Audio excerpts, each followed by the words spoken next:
মানব জীবনে বৈচিত্র্যের অভাব নেই। মানুষ সারা জীবন অক্লান্ত পরিশ্রমে অর্থ, সম্মান, প্রতিপত্তি লাভ করে, আবার নিজেদের ক্লান্তি কাটিয়ে উঠবার অছিলায় তারা কত রকম শখ, আহ্লাদ, ক্রীড়ায়, বিনোদনে নিজেদের জীবনকে নিযুক্ত করে। কিন্তু জীবনের শেষে তাদের সঞ্চিত বস্তুর কতটা তারা সঙ্গে রাখতে পারে, এই আনন্দ, সুখ সবই তখন মূল্যহীন, অর্থহীন মনে হয়। মানুষ তাহলে সত্যিকারের চিরস্থায়ী আনন্দ কোথায় পেতে পারে? কে প্রকৃত আনন্দে আমাদের জীবনকে ভরিয়ে দিতে পারে? আপনার কি মনে হয়?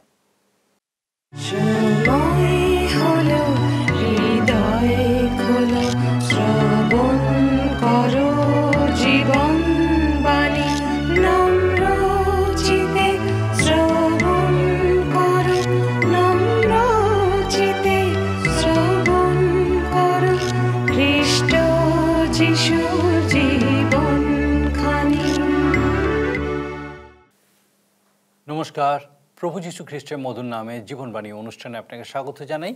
আমি খুব খুশি আপনি আমাদের সঙ্গে আমাদের এই জীবনবাণী অনুষ্ঠানে আজকে আরেকবার উপস্থিত হতে পেরেছেন। আর আমার বিশ্বাস মহান ঈশ্বর আপনাকে সুস্থ রেখেছেন, সুরক্ষিত রেখেছেন।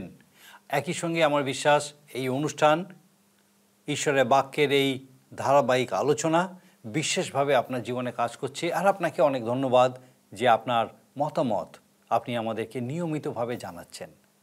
যদি বিগত কয়েকটা অধ্যায় আপনার কীরকম লেগেছে এখনও পর্যন্ত আমাদের সঙ্গে আপনি তা শেয়ার না করেছেন, আপনার কাছে আমার অনুরোধ, আজকের এই অনুষ্ঠান কীরকম লাগলো অবশ্যই আমাদেরকে জানাবেন। আসুন আজকে আমাদের অনুষ্ঠানের শুরুতেই একটা গানের মধ্যে দিয়ে আমরা ঈশ্বরের গৌরব করি।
পবিত্র বাইবেলের বিভিন্ন পুস্তকগুলি অধ্যয়নে আমরা এই সময় বাইবেলের পুরাতন নিয়মের উপদেশক পুস্তকটি থেকে আলোচনা শুরু করেছি। রাজা সলোমন রচিত এই পুস্তকটি অত্যন্ত বিষণ্ণতাপূর্ণ, কারণ সারা জীবন তিনি জাগতিক যে সমস্ত কার্য ও জ্ঞানের অন্বেষণের মাধ্যমে জীবনের উদ্দেশ্য খুঁজে বার করার চেষ্টা করেছিলেন, বৃদ্ধ বয়সে এসে তিনি উপলব্ধি করেছিলেন যে সেই সমস্ত কিছুই অসার ও অর্থহীন। কোনো কিছুই তার জীবনকে সঠিক পথে চালিত করতে পারেনি। এই পুস্তকের প্রথম অধ্যায়ে তাকে জীবনের দুটি বিষয়ের উল্লেখ করতে দেখেছি, যার মধ্যে দিয়ে তিনি নিজেকে নিয়ে গিয়েছিলেন প্রকৃতি বিজ্ঞান ও অন্যান্য প্রজ্ঞা ও দর্শনশাস্ত্র অধ্যয়নে তিনি নিজেকে নিয়োজিত করেছিলেন, কিন্তু জীবনের সন্তুষ্টি তিনি খুঁজে পাননি। আজ আমরা এই পুস্তকের দ্বিতীয় অধ্যায়ে এসে লক্ষ্য করব যে এবারে রাজা সলোমন সেই সন্তুষ্টি পাওয়ার জন্য জগতের একটি অতি জনপ্রিয় উপায় অবলম্বন করলেন, আর তা হলো আমোদ ও বিনোদন। সম্ভবত রাজা সলোমন জাগতিক সমস্ত ধরনের আমোদ আহ্লাদ অভ্যাস করেছিলেন। এই প্রমোদের অন্যতম বিষয় ছিল যৌনতা। তার সঙ্গে সঙ্গে তিনি মদ্যপানে লিপ্ত হয়েছিলেন। তাছাড়া তিনি কৌতুক ও চটুল কথোপকথন বা ভাড়ামির মধ্যে আনন্দের অন্বেষণ করেছিলেন, কিন্তু কোনো কিছুতেই তিনি সন্তুষ্ট হতে পারেননি। এই বিষয়গুলিতেও তার উপলব্ধি হলো যে এগুলি সবই অর্থহীন এবং সময়ের অপচয়। এরপর রাজা সলোমন অন্য বিষয়ে মনোনিবেশ করলেন। তিনি নিজের জন্য নানা স্থানে বাড়ি, ঘর, দ্রাক্ষাক্ষেত্র, উদ্যান ইত্যাদি নির্মাণ করলেন। তার গৃহগুলিতে তার সেবা করার জন্য অসংখ্য দাসদাসী তিনি নিয়োগ করেছিলেন। এছাড়াও তিনি শহরের মধ্যে পশু পাখি সংগ্রহ করে তা রাখার বন্দোবস্ত করেছিলেন। নানা দেশ থেকে তিনি মূল্যবান সোনা, রূপো এবং অন্যান্য বহুমূল্য সামগ্রী সংগ্রহ করেছিলেন। তার সঙ্গীত ও বাদ্যযন্ত্রের বিষয়েও শখ ছিল। এবং তিনি গায়ক গায়িকাদের নিয়োগ করেছিলেন। তিনি জাগতিক সমস্ত আনন্দ, সমস্ত ভোগবিলাসে রত হয়েছিলেন। কোনো প্রকার বিনোদন থেকেই তিনি নিজেকে বিরত রাখেননি। কিন্তু এই সব কিছুর পরেও তিনি সন্তুষ্ট হতে পারেননি। তিনি একটি স্বার্থপর জীবনযাপন শুরু করলেন যেন তিনি বেঁচে থাকতে পারেন। তিনি নিজেকে বুদ্ধিমান, জ্ঞানবান বলে প্রতিপন্ন করার প্রচেষ্টা করলেন, কিন্তু সেখানেও তিনি উপলব্ধি করলেন যে জ্ঞানবান বা হীন বুদ্ধির শেষ গতি এক, আর তাই জ্ঞানবান হয়ে তার কী লাভ? মানুষ মূর্খদের কথা যেরকম মনে রাখে না, ঠিক তেমনি জ্ঞানবানের কথাও মনে রাখে না। তিনি নিজের উপরে অত্যন্ত বিরক্ত হলেন যে তিনি নিজেকে জ্ঞানবান করে তুলতে চেয়েছিলেন, কারণ জ্ঞানী ও হীন বুদ্ধির মধ্যে কোনো তফাৎ নেই এবং সবই অর্থহীন। তিনি এই ভেবে নিজের উপরে বিরক্ত হলেন যে তিনি পরিশ্রম করে উপার্জন করলেন, যা কিছু উপার্জন করলেন, সংগ্রহ করলেন, সঞ্চয় করলেন, কিন্তু তিনি কোনো কিছুই তার সঙ্গে করে নিয়ে যেতে পারবেন না। সব কিছুই পরের প্রজন্মের কাছে ছেড়ে যেতে হবে এবং তারা যে সমস্তের যথার্থ মর্যাদা দেবে সেই বিষয়েও তিনি সন্দিহান ছিলেন। সুতরাং তার সকল পরিশ্রম অর্থহীন ও সময়ের অপচয় বলে তার মনে হয়েছিল। তিনি বুঝতে পারলেন যে তিনি ঈশ্বরের প্রিয়পাত্র হন বা একজন মহাপাপী হন। যদি কেবল নিজের জন্য জীবনযাপন করতে চান তাহলে সেটা কোনো লাভের হয় না, সেটা কেবল মনকে তিক্ত করে তোলে। আসুন আমরা বিস্তারিতভাবে এই বিশেষ অংশটা অধ্যয়ন করি। আমার বিশ্বাস মহান ঈশ্বর বিশেষভাবে আজকে আমাদের সঙ্গে কথা বলতে চলেছেন। আসুন আমরা আমাদের বিস্তারিত আলোচনায় প্রবেশ করি। প্রিয় বন্ধু, আজকের এই অনুষ্ঠানে আমরা বাইবেলের পুরাতন নিয়মের উপদেশক পুস্তকের 2 অধ্যায় থেকে আলোচনা করব। এই অধ্যায়ে আমরা দেখতে পাব সলোমন তার জীবনে পরিতৃপ্তি ও সন্তুষ্টি লাভের জন্য আরও এক পথের অনুসরণ করেছেন, আর এ হলো আধুনিক যুগের মানুষের পক্ষে জনপ্রিয় এক পথ, আনন্দের মাধ্যমে পরিতৃপ্তি। 2 অধ্যায় আসুন আমরা খুলি, প্রথম কয়েকটি পদ পাঠ করি। আমি মনে মনে বলিলাম, আইসো, আমি একবার আমাদের দ্বারা তোমার পরীক্ষা করি। তুমি সুখ ভোগ করো, আর দেখো তাহা অসার। আমি হাস্যের বিষয় কহিলাম, উহা ক্ষিপ্ত, এবং আমাদের বিষয় কহিলাম, উহা কি করিবে। আমি মনে মনে আন্দোলন করিলাম, কিরূপে মদ্যপানে শরীরকে তুষ্ট করিব। তখন আমার মন প্রজ্ঞা সহকারে আমাকে পথ প্রদর্শন করিতেছিল, আর কিরূপে অজ্ঞানতা অবলম্বন করিব শেষে দেখিতে পারিব আকাশের নিচে মনুষ্য সন্তানদের সমস্ত জীবনকালে কি কি করা ভালো। আমরা দেখি 2 অধ্যায় 1 পদে আছে, আনন্দের পথে প্রত্যেকটি উপকরণই সম্ভবত সলোমন ভোগ করেছিলেন। আর দেখি যে মানুষ দৈহিক অভিলাষ পূরণের আকাঙ্ক্ষী। এর জন্য আমরা কত নিচেই না নেমে থাকি, নৈতিক দিকে কত ঘৃণ্য নীচ বলে মানুষ পরিচিত হতে পারে। তখন এইভাবে এক এক মারাত্মক দূষণে, মারাত্মক রোগ ব্যাধিতেও মানুষ আক্রান্ত হয়ে পড়ছে। সলোমন এক্ষেত্রে ছিলেন নিপুণ এক ব্যক্তি। আমরা দেখি 1000 পত্নী উপপত্নী ছিল তার, যারা তার কাছে সহজলভ্যই। আর সুদক্ষ সলোমন এই পথেও তৃপ্তির অন্বেষণ করলেন। পান ও আমোদ প্রমোদের মধ্যেও খুঁজেছিলেন জীবনের পরম তৃপ্তিকে। তিনি সুখভোগের উদ্দেশ্যে আমোদ করলেন, আর শেষে বললেন, আর দেখো তাহাও অসার, শূন্যই পরিণাম।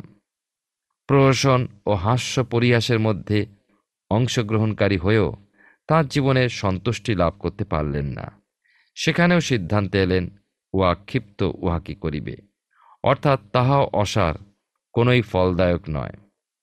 উপদেশক 2 অধ্যায় 3 পদে, আকাশের নিচে, মনে রাখবেন সলোমন এমন একজন ব্যক্তি যিনি ঈশ্বরতে দূরবর্তী জীবনকে তন্ন তন্ন করে পরীক্ষা করেছিলেন। তার নিজস্ব জ্ঞান বুদ্ধি তাকে পথপ্রদর্শন করে চলেছিল। চেয়েছিলেন মদ্যপানের শরীরের তুষ্টতা।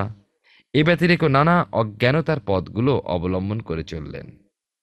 4 পদে আমরা দেখতে পাই, লেখা আছে এই অংশে, আমি আপনার জন্য মহৎ মহৎ কার্য করিলাম, আপনার জন্য নানা স্থানে বাটি নির্মাণ করিলাম, আপনার জন্য দ্রাক্ষাক্ষেত্র সমূহ প্রস্তুত করিলাম। সলোমনের মধ্যে ছিল বিশেষ বিশেষ কতকগুলো শখ বা খেয়াল। এমনকি আজও জেরুজালেমের ডান দিকে সলোমনের আস্তাবলের ধ্বংসাবশেষ দেখা যায়। শুধু জেরুজালেম কেন, আরও অন্যান্য কত স্থানে এই ধ্বংসাবশেষ লক্ষ্য করা যায়।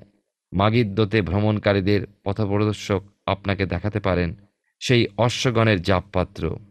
দেশের সর্বত্র বিভিন্ন স্থানে সলোমন এই আস্তাবলের ব্যবস্থা করেছিলেন।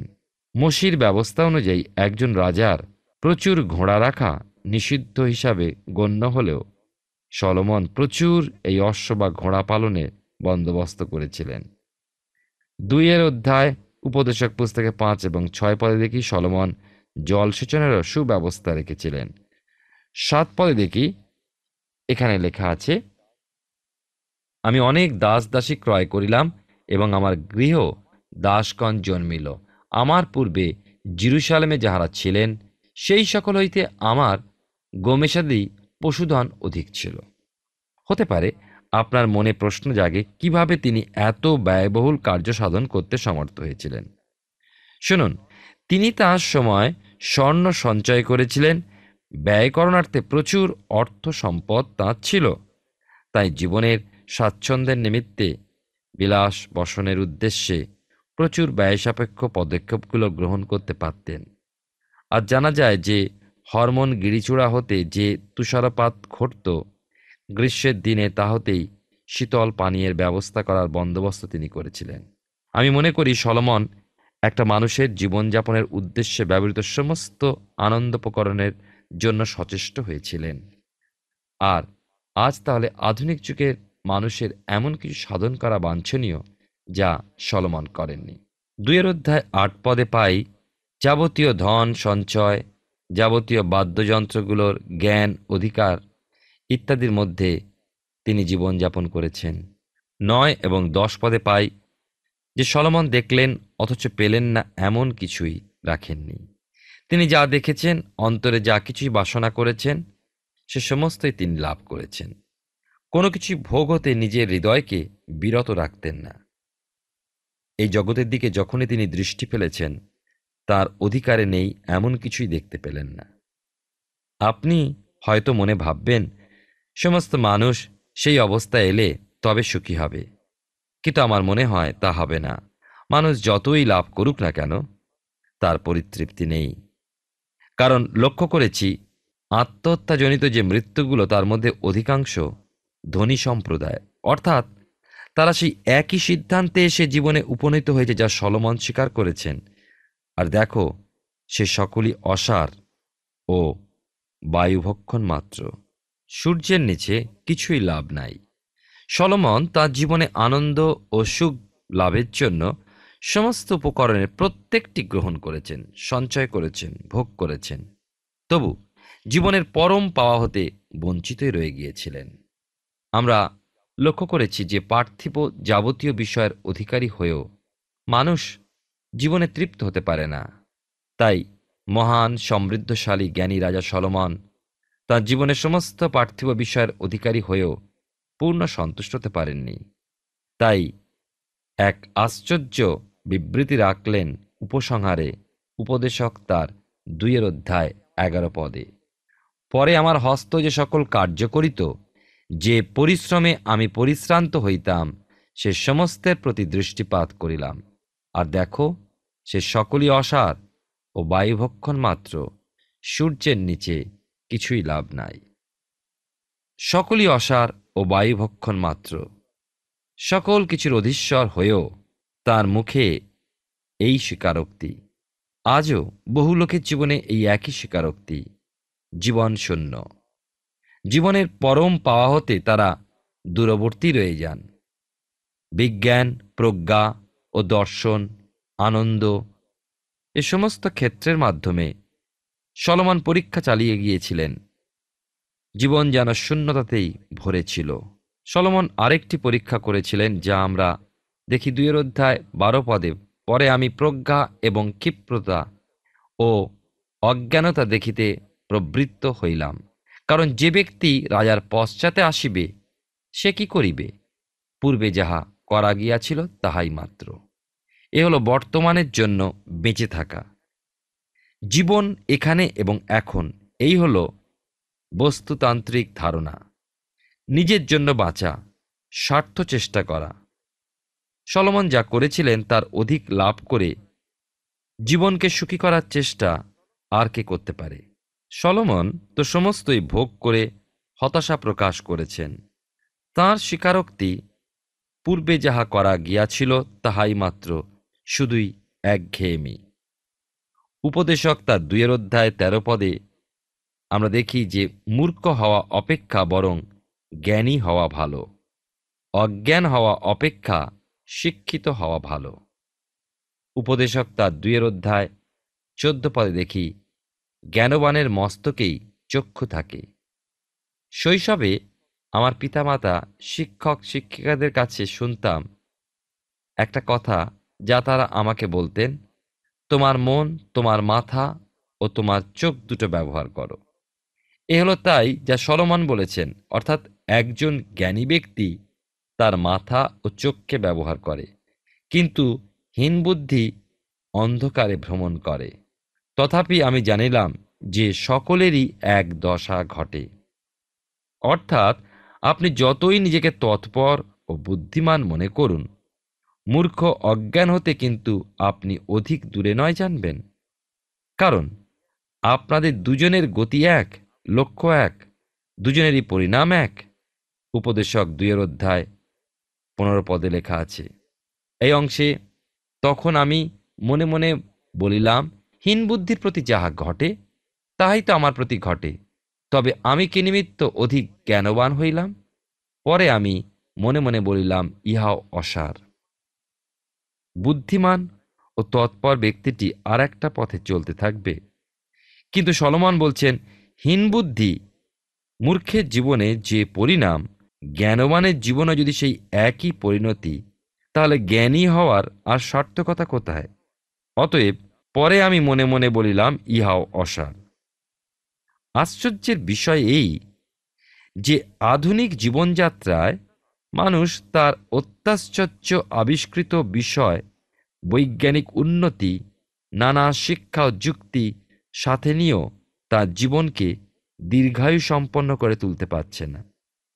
হতে পারে মৃত্যুশয্যা হতে সুস্থতা লাভ করে চিকিৎসার আনুকূল্যের 10টি কি কিছু অধিক বছর আপনার আয়ুর বৃদ্ধি ঘটালেন, কিন্তু আমি বলি, ওই 10 বছর রাখুন 1000 বছরের নিচে, অথবা রাখুন অনন্তকালের নিচে, কি লাভ করবেন তাহলে?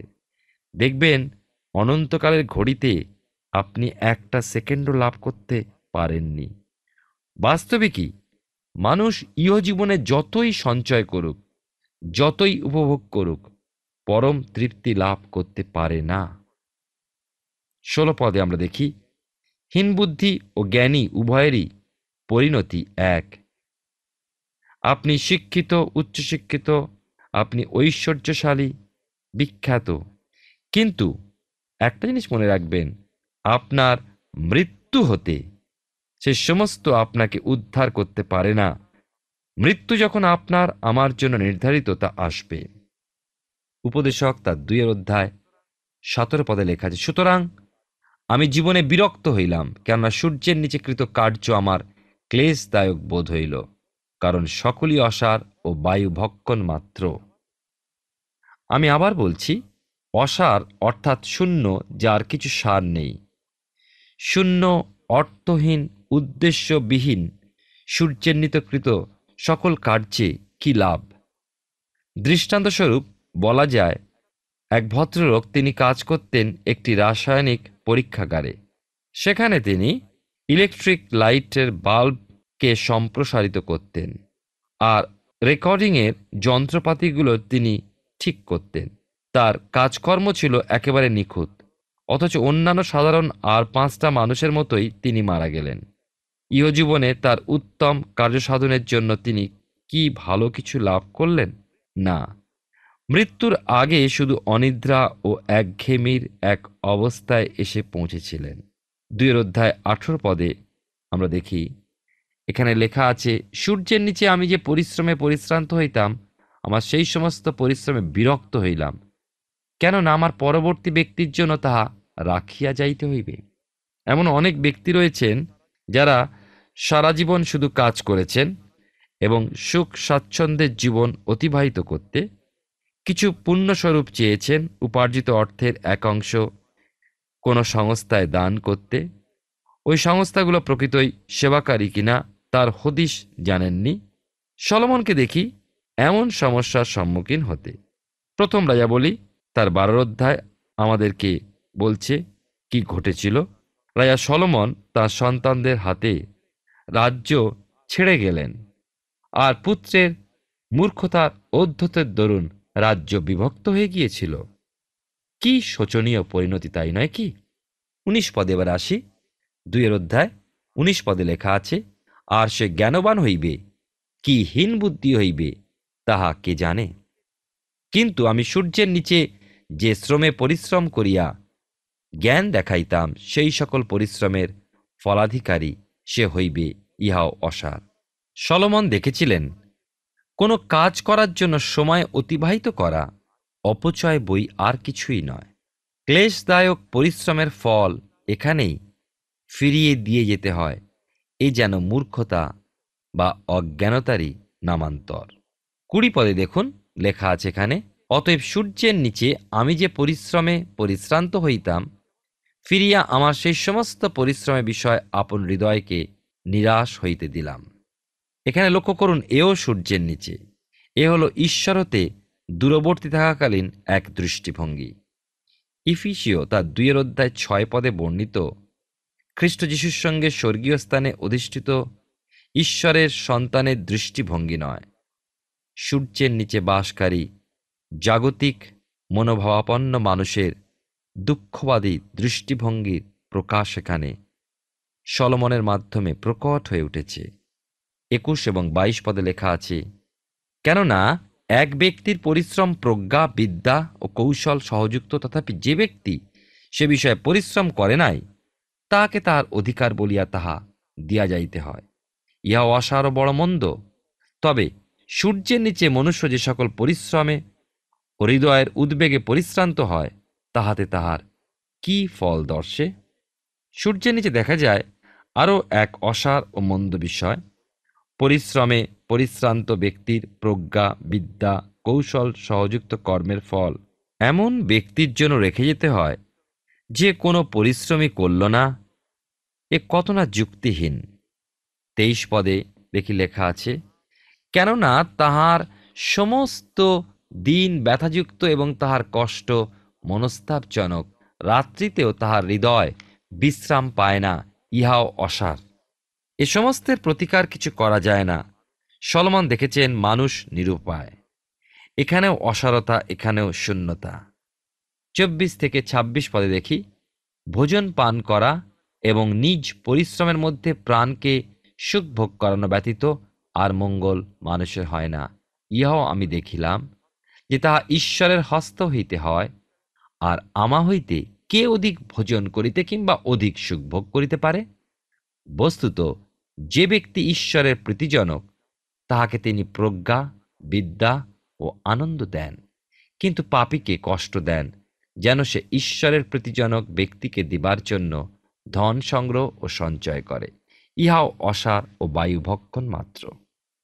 প্রিয় শ্রোতা বন্ধু, প্রিয় ভাই ও বোন, আপনি যদি শুধুই আপনার স্বার্থে ইহকালে কিছু করেন, সে আপনি ঈশ্বরের লোক হন আর একজন সাধারণ ব্যক্তিই হন, আপনার জন্য কিছুই ফলাফল নেই। তা শুধু আপনার জীবনে এনে দেবে তিক্ততা। আপনি কিছুই লাভ করতে পারবেন না।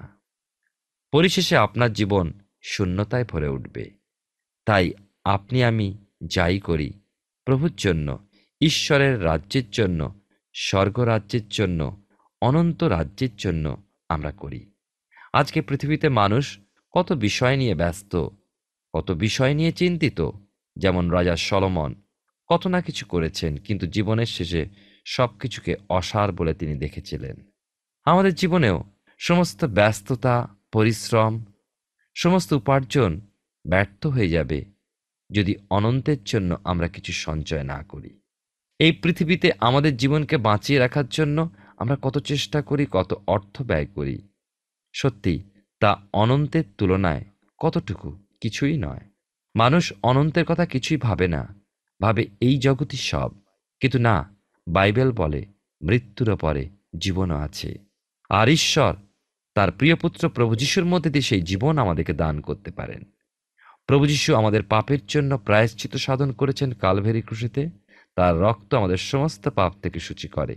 মৃত্যুর 3 দিন পর তিনি মৃত্যুকে জয় করে উঠেছিলেন কবর থেকে, তা প্রমাণ করে তার জীবন যেমন মৃত্যু থেকে নতুন জীবনে উত্থিত হয়েছিল, তেমনি বিশ্বাসী যে যিশুতে বিশ্বাস করে তার জীবনও একদিন কবর থেকে উঠবে এবং অনন্তে ঈশ্বরের সঙ্গে চিরকাল বসতি করবে। আসুন আমাদের সমস্ত পরিকল্পনায়, চিন্তায়, আমাদের কার্যে, ব্যস্ততায়, সমস্ত কিছুর মাঝে আমরা যেন আমাদের জীবনকে নিয়ে একটু চিন্তা করি। ঈশ্বর আপনার জীবনে মঙ্গল করুন। আমরা উপদেশক পুস্তক থেকে ধারাবাহিকভাবে অধ্যয়ন করছি। আমার বিশ্বাস বিশেষভাবে মহান ঈশ্বর আপনার সঙ্গে কথা বলছেন।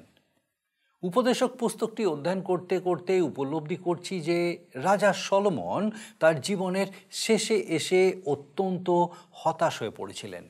তিনি সারা জীবন বিভিন্ন উপায়ে জীবনের সঠিক পথ, সঠিক উদ্দেশ্য, তার প্রকৃত অর্থ অন্বেষণ করে গিয়েছিলেন, কিন্তু দুর্ভাগ্যবশত তিনি কোনো কিছুতেই সন্তুষ্ট হতে পারেননি। এই পৃথিবীতে মানুষের আশা জাগতিক ভোগ, আনন্দ বা বিনোদনের মধ্যে নিজেকে ডুবিয়ে দেওয়া নয়। এটাই জীবন নয়। ঈশ্বর আমাদেরকে সৃষ্টি করেছেন তাঁরই মহান উদ্দেশ্য সফল করার জন্য। আর সেই কারণেই মানুষ, তিনি রাজা হন বা পথের কাঙাল, কোনো রকম জাগতিক বিনোদনে সুখী হতে পারে না, প্রকৃত আনন্দ লাভ করতে পারে না। একমাত্র ঈশ্বরের সান্নিধ্য লাভ করে এবং প্রভু যিশুর অনুসারী হয়ে, অনুগামী হয়ে আমরা সম্পূর্ণ সেই আনন্দ লাভ করতে পারি। আমরা আমাদের আগামী পর্বে এই পুস্তকটি অধ্যয়নে আরও এগিয়ে যাব এবং লক্ষ্য করব রাজা সলোমন আরও অনেক আশ্চর্য বিষয় উপলব্ধি করেছিলেন এবং মহান ঈশ্বর সেই সকল কিছুর মধ্যে দিয়ে কীভাবে আমাদের সঙ্গে কথা বলেন। আসুন এখন প্রার্থনায় যাব, আর আমি চাইব আপনি আমার সঙ্গে প্রার্থনায় যোগ দিন। আসুন প্রার্থনা করি। পরম করুণাময় স্বর্গীয় পিতা, তোমার ধন্যবাদ স্তুতি করি প্রভু, তোমার গৌরব করি।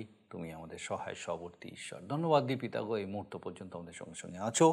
বিশেষ করে ধন্যবাদ দিই আমাদের প্রত্যেক দর্শক বন্ধুর সঙ্গে আজকে বিশেষভাবে কথা বলেছো। প্রভু, যে জীবন তুমি রেখেছো, জীবনের যে মান তুমি নির্ণয় করেছো, স্বর্গীয় পিতা আমাদের সেই প্রত্যেক দর্শক বন্ধুর কাছে এই যে সত্য প্রকাশ করলে, যে জীবন কি, কিভাবে জীবনযাপন করার প্রয়োজন, কিভাবে জীবনে সেই সন্তুষ্টি, সেই চরম আনন্দ, সে মানব বুদ্ধির অতীত শান্তি ও আনন্দ কিভাবে জীবনে লাভ করা যায়, ও প্রভু এই যে সত্য তুমি প্রকাশ করলে, সেই সত্যে সে প্রত্যেককে তুমি পূর্ণ করো। আমাদের সে প্রত্যেক দর্শক বন্ধু, তাদের পরিবার পরিজন প্রত্যেককে তোমার পবিত্র অনুগ্রহে পিতাগো তোমাদের সুস্থির রাখো, আর এইভাবেই তোমার শান্তি আনন্দে বেড়ে উঠতে সাহায্য করো, তোমার আশীর্বাদে পূর্ণ করো। তোমার যিশু নামে ভিক্ষা দয়া করে শ্রবণ গ্রহণ করো, আমেন। ঈশ্বর আমাদের জন্য তার মানব বুদ্ধির অতীত শান্তি আনন্দ রেখেছেন, যেন আমরা অযথা আমাদের সেই শান্তি আনন্দ অন্য কিছুতে খুঁজে বার করার চেষ্টা না করি। সম্ভব নয়। আমার বিশ্বাস আগামী দিনেও যখন এইভাবে ঈশ্বরের বাক্যের এই ধারাবাহিক আলোচনায় আপনি উপস্থিত থাকবেন, ঈশ্বরের বাক্য এইভাবেই আমাদের সঙ্গে কথা বলবে। ঈশ্বর আপনার মঙ্গল করুন। প্রিয় বন্ধু, আসুন আমরা আজকের প্রশ্ন উত্তরে আসি। গতকালের প্রশ্নের উত্তর অপশান বি, জেরুসালেমের। আজকের প্রশ্ন, সূর্যের নিচে কথাটি বাইবেলে কোন বইয়েতে ব্যবহার করা হয়েছে? অপশান এ পরমগীত, বি উপদেশক, সি গীতসংহিতা, ডি ইয়োব। প্রিয় বন্ধু, এই প্রশ্নের উত্তর আগামীকাল সন্ধ্যা 6টার মধ্যে option A B C D সহকারে আপনার নাম ও সম্পূর্ণ ঠিকানা সহ 9433497235 এই নম্বরে SMS বা হোয়াটসঅ্যাপে পাঠাবেন। যদি আপনার এই অনুষ্ঠান ভালো লেগে থাকে তাহলে এই নম্বরে একটি মিসড কল করুন, তাহলে আপনি পরের বারের বিজয়ী হতে পারেন।